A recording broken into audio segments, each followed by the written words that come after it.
ladies and gentlemen, and thank you for watching the show. This is your top human rights organization review. I'm your host, Bryce Dolan. Now, we've talked a lot this year about police violence and brutality here in the United States. And although I'll agree it's an issue that needs to be addressed, police violence in America cannot even compare to other countries around the world. Now, earlier this year, we did a segment on police in Rio de Janeiro towards the end of the Olympics.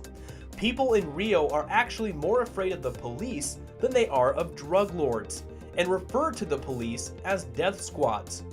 Well, more recently, the Chinese police force has come under scrutiny. Now, the Chinese government should significantly revise the country's draft police law to bring it into conformity with international standards, said Human Rights Watch.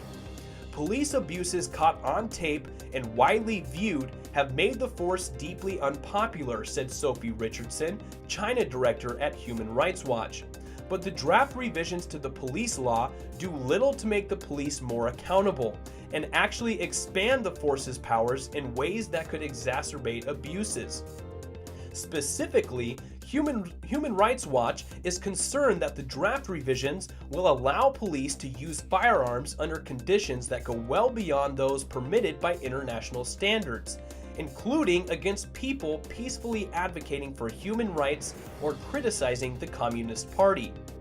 They're afraid that the revisions will empower police to carry out unspecified network controls on the internet and other telecommunications, which may include network suspension, and fail to impose meaningful curbs on wide existing police powers.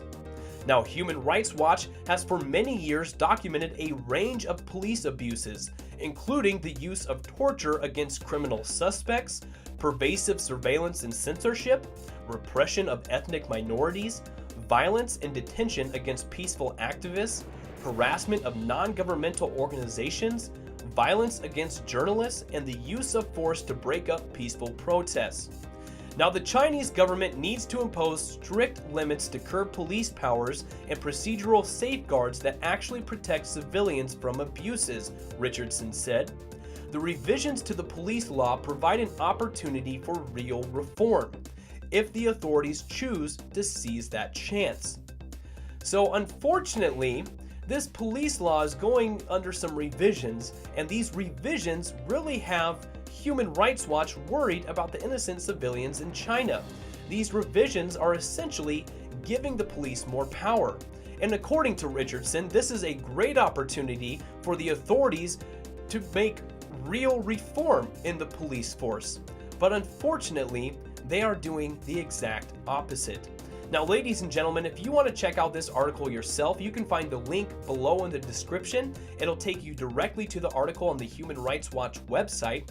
Make sure you subscribe to the YouTube channel so you can get notified every time a new video is posted.